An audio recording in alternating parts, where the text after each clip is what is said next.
Dubai गला कलाहांडी कदली पूर्वरु आम्रपल्ली आंब strawberry धान को नहीं चर्चारे थिला आउ एबे G9 कदली को नहीं चर्चारे रही पुणी कलाहांडी जिल्ला। गत वर्ष आम्रपल्ली आंब दुबई रप्तानी होइथिला। जूनागढ़ ब्लॉक हाबसपुर गाँव स्मृतिरंजन मुंड और कलमपुर गाँव नीलकंठ लहजल एवं नारायण साहू 120 क्विंटाल कदली दुबई रप्तानी करिसंती।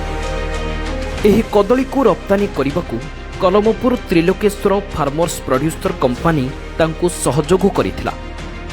प्राय 12 एकर जमीरे कदली चाष करिसंती। वैज्ञानिक पद्धति G9 किसमर कदली चाष करी भल अमल करिसंती। केजी प्रति 19 टंका 50 पैसा हिसाब रे प्रथम पर्यायर क्विंटाल कदली दुबई रप्तानी करा जायछि। चाष पई एकर पिछा 1.5 लाख टंका खर्च हेउथिबा बेले एथिरु 3 लाख रु 4 लाख मध्यरे चाषी बिक्री करि परिबे।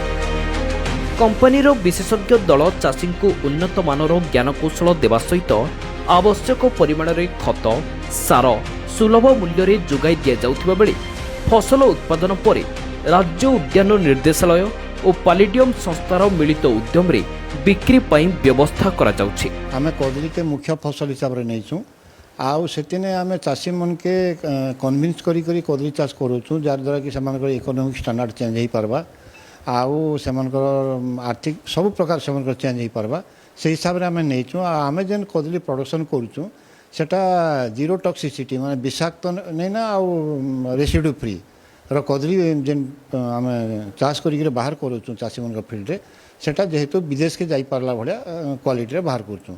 आमे धान आगरू करूथिलु धान ठारू कदली भल अच्छे बोलिक आम कदली कर त्रिलोकेश्वर फार्मर प्रोड्यूसर कंपानी ताकू नाबार्ड सहायता करुचन आउ माँ शक्ति फाउंडेशन तार परिचालना करुचन आ कदली त्रिलोकेश्वर फाउंडेशन कदली केन हिसाब करब फास्ट चारा और जेते अच्छे तार गाइडलाइनटा से मैंने आसिक सबुदिन भिजिट करी आमको सबू सहायता करुचन आउ कदली चाष करी आमे इना लेबर लगुचन 30टा लेबर प्रतिदिन लगुचन मोर 5 एकर रे आउ कदलीटा दुबई के भी बिक्री हो सारा ना।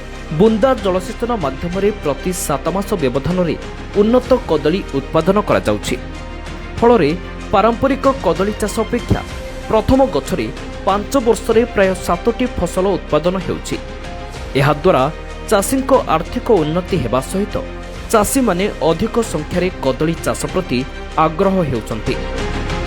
मुख्यतः क्षतिकारक रासायनिक पदार्थ विनियोग करा न जाई और कौनसी पार्श्व प्रतिक्रिया बिना उन्नत मानर खाद्य उपयोगी कदली उत्पादित हेउछि।